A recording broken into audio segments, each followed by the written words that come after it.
Wealthbit is financial technology, and the focus for Wealthbit is all around financial freedom. How do individuals achieve financial freedom, and how do you make it really, really simple? So we do a number of workshops, a number of companies, and complimentary workshops just to raise awareness of financial freedom and give people hope that everyone can achieve financial freedom.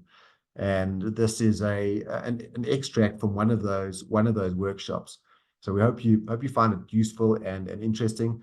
You're probably going to find the demonstration a whole lot more interesting. So Arrie's coming on at the end, and he used to live in Korea. He now lives in Sandton. So he's made a move here, and you're gonna hear an American accent, which don't let it deceive you. He is South African.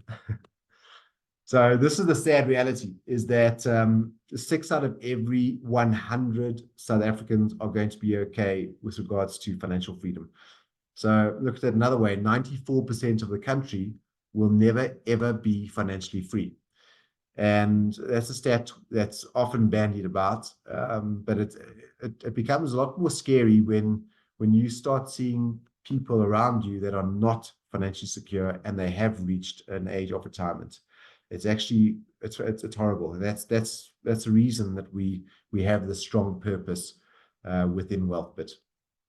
And it seems impossible to people for a number of reasons. They might feel you don't earn enough to save, you don't know where to start, you don't know who to speak to. Retirement often seems so far in the future that it's tomorrow's problem. It's my future self's problem, not my today's self's problem. Inflation is frightening. So I was with my son, and I said, well, for you to achieve a 40,000 Rand income in today's terms at age retirement, he'll need about 250 million Rand. It is frightening. So to wrap our head around the impact of 6% every single year with prices going up is quite tough. Kids' education, I mean, schooling is not cheap, and it's not just the schooling, it's all those other extra bits and pieces like school uniforms and school tours and so on. Taxes, and then medical aid. Medical is often people's biggest single expense line item, and it's not going down, it's going up by more than inflation. So financial security does seem impossible. And many studies have been done on this, where this is a very large one done by a company called Debt Busters, and they surveyed 35,000 South Africans, which is a big number. And of those 35,000, 78% of them experienced financial stress. 94% felt it was affecting their work, and 77% believed it was affecting their health. And I see this all the time when we speak with individuals. It's true. It does affect the health. And there's good news, though. So the good news is that anyone who has a job can achieve financial freedom within 240 months. So that's absolutely anyone. The irony is, the more debt you have, the easier it is to achieve financial freedom. But we'll get to that later. So it's good news. And I'd like us to hold on to that good news. And this is just simple maths. It's just simple maths. Just a little bit for a long period of time equals financial freedom. Most people achieve it within 10 years, so within 120 months. And we've developed these 5, we've called the famous 5. So for those of you who are old enough to read Enid Blyton, that's kind of where we got the inspiration from. But the famous 5 golden rules. And the first one is to define life objectives. So too often we see that people start out on this journey of life, and at the end is death. We know that. But they have no actual goal that they're going towards in their life's race. They have 5-year stints or 10-year stints at a time. And by planning 10 years or 5 years at a time, it means that you could be going in entirely the wrong direction for 5 years. So it means that instead of worrying about going in a race to a 100-kilometer race, you could be going 10 kilometers in the wrong direction, which means you've actually got a 110 kilometers race.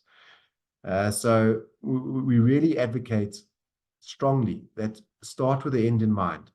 Figure out what your end purpose is, and then develop a path backwards to achieving that end purpose. That doesn't mean there's going to be a straight line. It might still be a bit of a wonky line, but it's going to be a whole lot straighter than if you're only planning 5 years at a time. Now, but defining life's purpose, what you do is two very, very important things for your finances. You first of all figure out how much money is required to achieve that purpose. The second thing you figure out is what your non-negotiable date of financial freedom is. Now, this does not mean retirement. In fact, we almost want to obliterate the word retirement from all of our literature. We want to head just towards financial freedom. Financial freedom is that date at which you have enough capital that you don't need to work. We don't believe you should stop working, because people that stop working get old and then they die. People that keep on working or will continue to have a sense of purpose, they tend to stay younger. We see this time and time again. So the life objectives is the first of the famous rules. Get your life objectives and write them down and then plan it out. Then don't rush this process. It can take a while.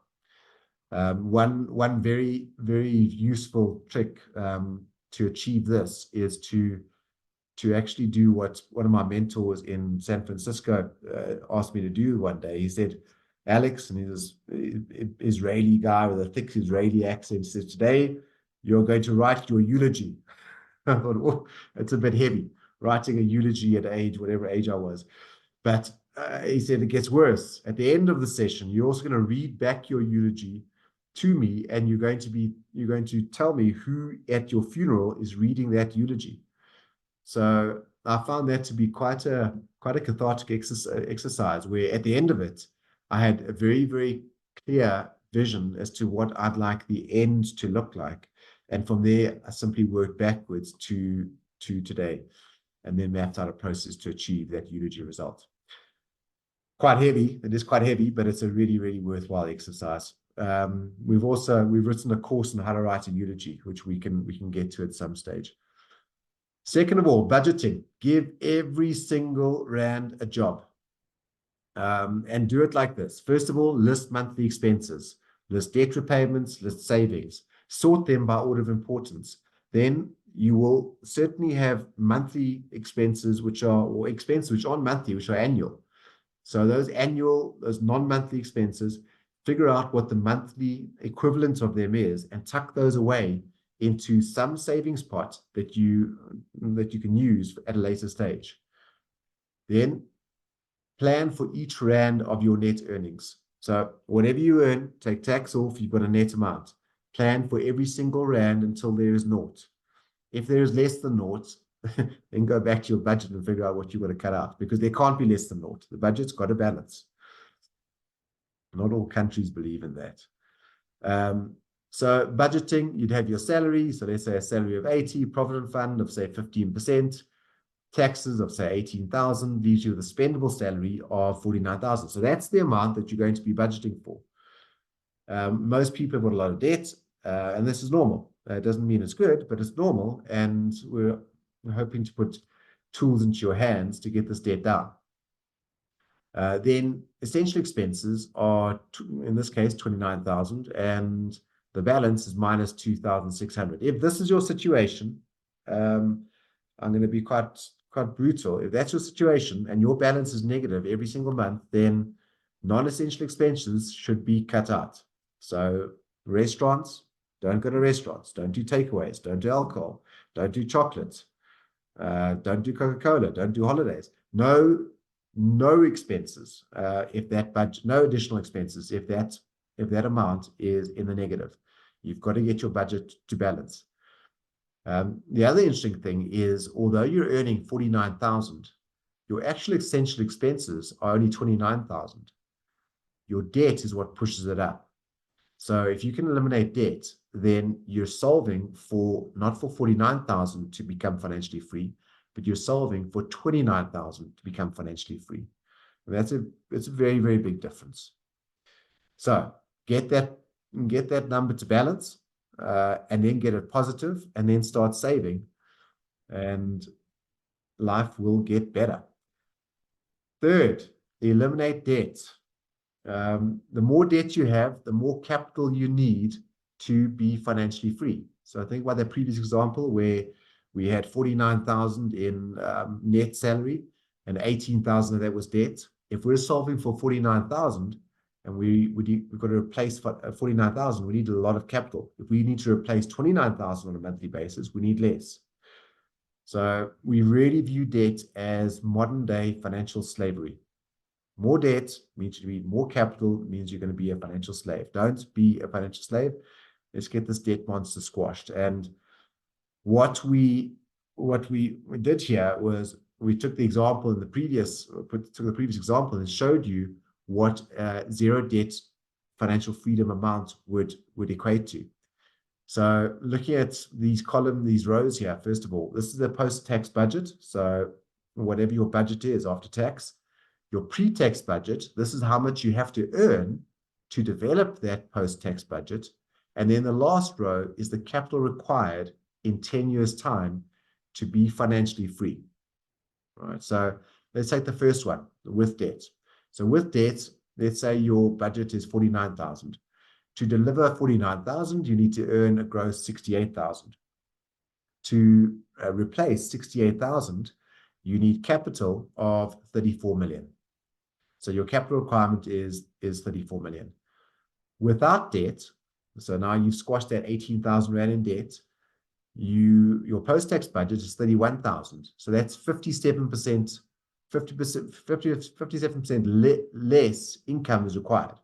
Or looked another way, your budget with debt requires 57% more income. But here's where it starts getting very interesting. The pre-tax budget is only 40,000, and you need 70% more gross income with debt. And the reason for that is that tax is not linear. So tax goes up exponentially. You've got different tax brackets. And if you can get yourself to financial freedom in a lower tax bracket, guess what? You need a whole lot less capital. 20 million versus 34 million. So you need 70% more capital if you have debt. So it shows you how important it is to get rid of debt and get rid of it as quickly as possible, because then it becomes a compounding positive effect.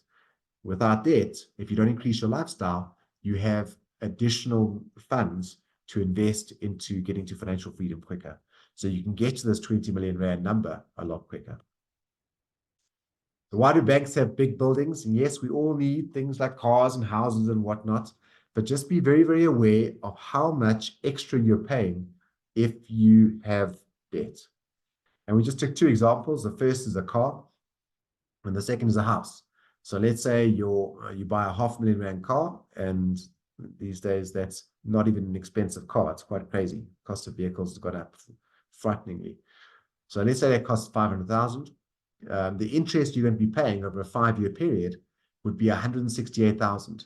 So your 500,000 Rand car is not costing you 500,000. It's costing you 668,000. You're paying 33.6% more for that vehicle just because you have debt. So if you can buy cars cash, do. And even if it means you buy a cheaper car. With regards to a home, so we all treat our home as our biggest asset.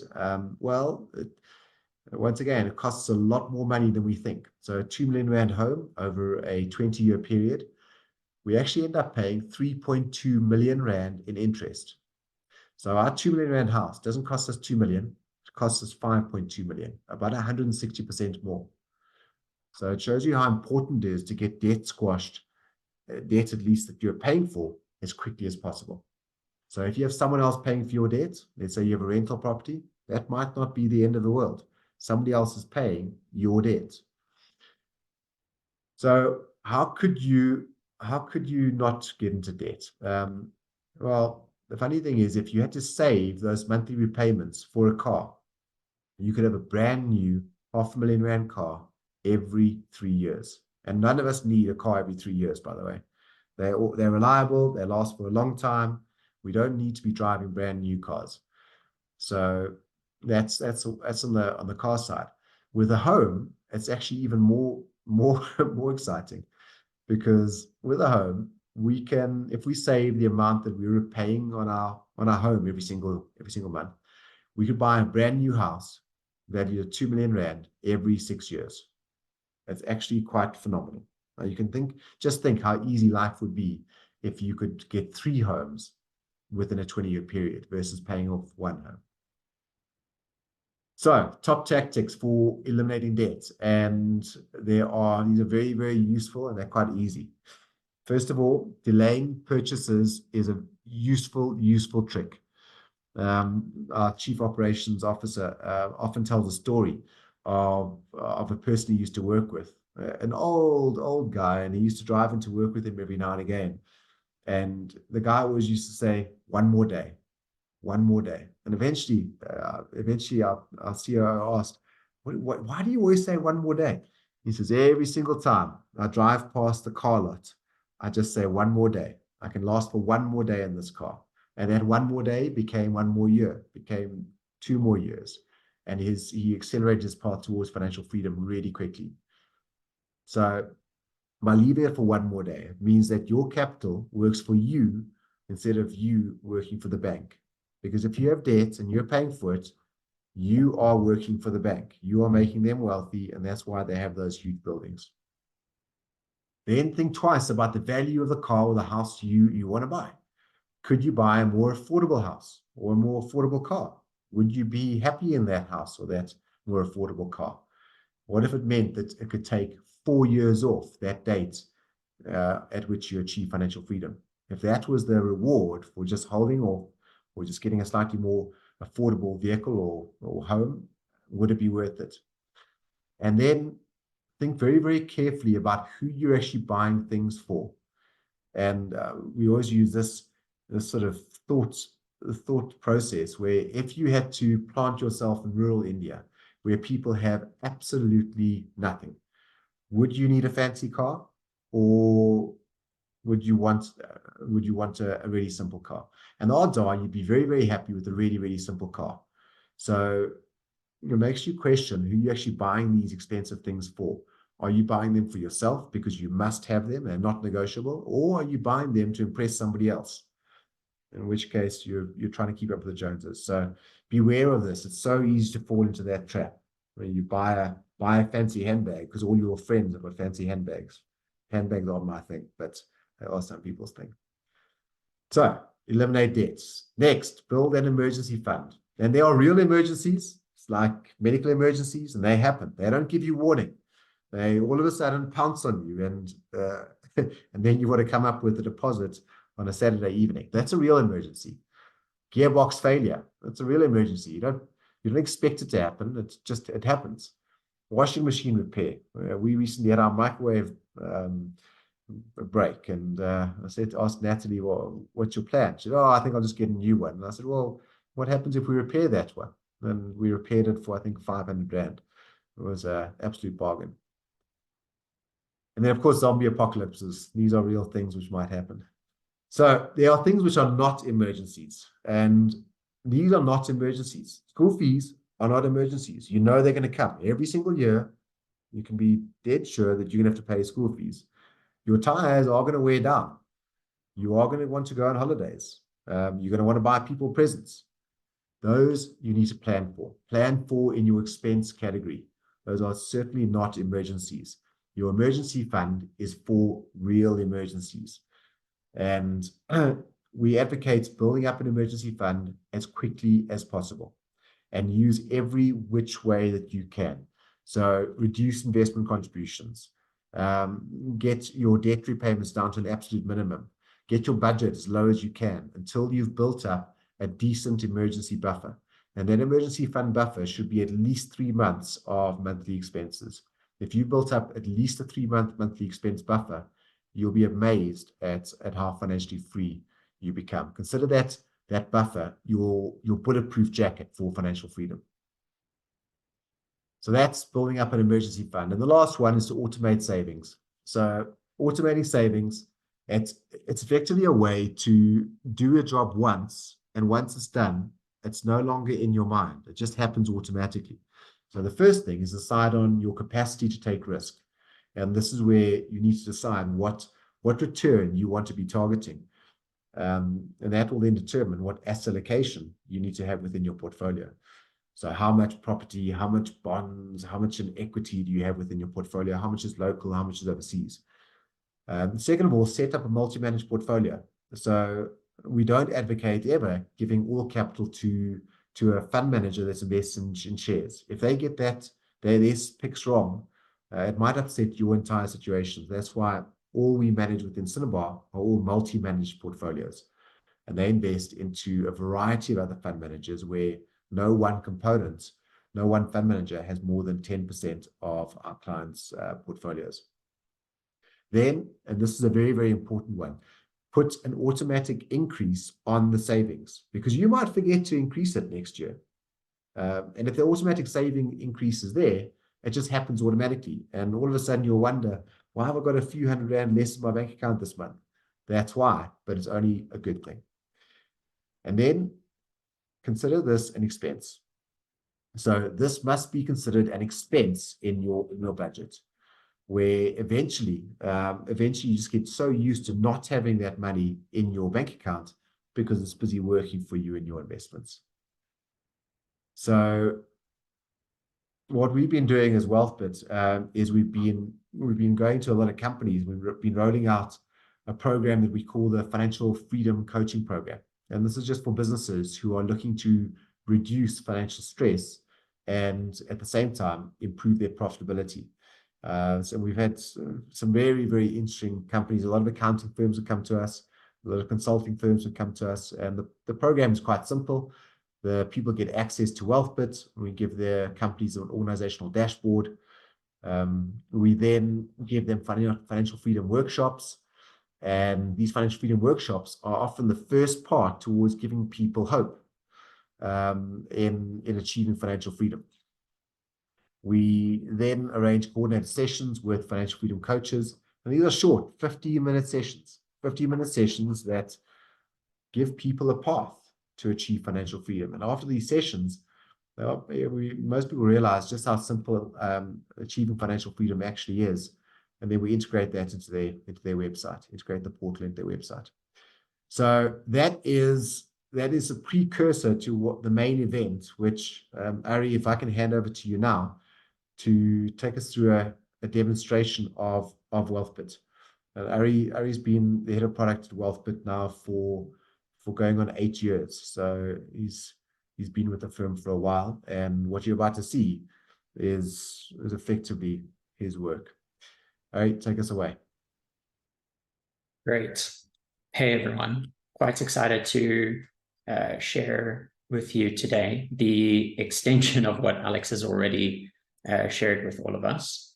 So while I'm just bringing this up, as mentioned, what we're basically going to do is we're going to step through Wealthbit, the platform that we've developed, and really just talk about some of the key principles to getting to that financially safe and secure place. Now, often talking about these ideas and sort of, exploring what can be done is difficult if you don't have a way to visualize it. And what we've done is built this platform that really makes it easy to visualize every decision that you make. So, what does it look like if you have a lot of debt? And what does your picture look like when that debt isn't there? And how does that actually impact your future? So what I've done is I've set up an initial plan that I'm going to run through.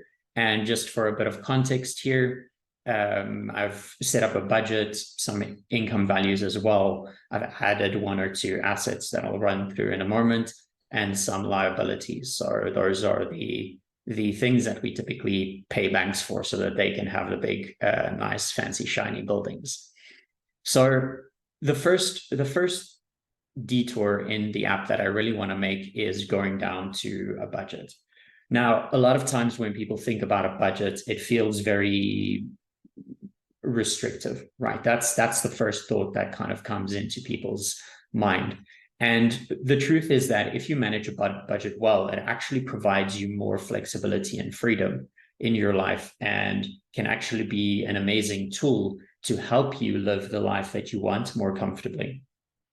So what we've done is we've added the ability here for you to do a detailed budget if you don't have an external budgeting tool, and you can go through and you can add everything both for your current situation as well as retirement. So you can add your rent or bond payments that you might be doing, internet usage, cell phone, groceries, all of these kind of expenses to really help you sift through and think through the things that you're spending on a month-to-month basis. And all of this kind of tallies up here into this expense breakdown to show you your current expenses. And then we automatically bring in your asset contributions, liability repayments, and this shows you your total expenses. So we've added a basic income here of 50,000 a month before tax, and our system automatically calculates the after-tax net income. So you can see that in this case, the total net income and the total expenses are pretty close to each other. And this is mostly pushed up because of this liability repayments that we have here of about 5,500. So what I'm going to do is I'm going to create a new scenario. This is one of the most powerful features of our platform, where you can actually create a scenario to draw out what does your picture look like comparatively to your current situation, should you make certain changes. And one of the key things that we might want to explore in this situation is, what does our picture look like, if we, for instance, add some cash flow events. So these are things that we might want to explore in the future, or actually ways that we want to live our life, right? So these are some objectives that we might have for ourselves. So we might want to go on holiday regularly. So we can add this in as well. And we can say, from this current year, we're going to do this every year for up until the age 60, just as an example. We also automatically apply inflation here, because this is that silent killer that year on year people forget about. And it actually impacts your plan quite drastically. So what we're going to do is just keep it at that 6%, but we can adjust it for different things like university fees or whatever, schooling fees that kind of escalate at a much higher rate on an annual basis. So what you can see is, even though this event here is possible on an annual basis, our capital has significantly dipped. And this basically means that we can see visually that by making this decision, we're in a financially worse position in the future, just kind of based on how our income and everything is structured. And we can see that our income doesn't last quite as long once we get to retirement. And we have this like fall off of a cliff here because we're withdrawing from our investments as well. So the tool really makes it easy to visualize what happens when I make these decisions. And you can add in anything like buying that new car or buying a house, or these kind of larger capital expenditures that are sort of hard to reason about, in other ways. The next point to look at here is liabilities. So we're currently stuck with a credit card and some vehicle finance here. And these two total up to 5.5 in a month that we need to repay. Before I remove those, what I'm going to do is I'm going to turn on this little toggle here, which allows you to see what happens when your surplus income is invested. So this is a very simple thing that we've implemented in the system that helps you basically visualize that if your net income is higher than your expenses, and that difference is invested rather than spent, which we admittedly sometimes do, lifestyle inflation kind of keeps us where we are. Then what if we don't do that? What does our picture actually look like? So as you can see, we're kind of in this situation. So we'll have another 5,500 going into our investments. So if I delete the car first, and then delete the credit card as well, then what we'll see is that money that we would have been spending, I go back to the budget once the numbers are crunched, liability payments drop down to 0. Our total expenses are 37, and our income is still at the 39,000 mark. And then you can see we're right back up, even though we have this holiday that we're spending annually, we're almost right back up to where we started. So that really shows you the impact of debt over time, even allowing you to be able to do the things that you want, like going on holiday. Because if you didn't have that credit card debt, you could easily save up that $2,000 a month to go on a holiday without straining your budget or without actually incurring more debt for that thing that you wanted. So it really becomes a game of sorts, but a game of prioritization to what is important to you, and really making sure that you're aligning all of your financial decisions to those things that are important to you. And then the other key aspect as well is building up a emergency fund. So this is something that you can also do by just adding in a money market account or something like that. And you can very easily see that as you add in capital to this, how this inflating value also kind of buffers your projection a bit. So because of this extra capital here, should we add a larger emergency, right, like 20 or 30,000 to our that might have happened, like a cash flow event, right? We need to repair car, and this might be another 20,000, and this happens this year as well because it happened. And now we can see, are we going to be okay? Well, we already have a bit of a buffer of cash there. And what we can see then is that, sure, it does impact things because previously that was kind of included there. But right here, we can easily afford that because we have some capital built up and we're not going into further debt, kind of further impacting our financial future. So these are some of the very essential ways that we've allowed people to really explore these ideas and bring themselves a sense of peace and calm when they think about their finances, because they're in control of actually planning and understanding how these various decisions kind of get them to a better or worse outcome. And then another thing that happens is that when you add in contributions to any asset, this obviously forms part of your budget as far as your asset contributions go. And then you can very easily see that, okay, this is my total expenses, and they're sort of considered as an expense part of your budget. So you don't really see them as sort of something that comes after your budget. And that's also how Wealthbit helps you to keep everything balanced and in check here. So yeah, that's basically everything that I wanted to run through from a Wealthbit perspective. So I'll hand over back to Alex.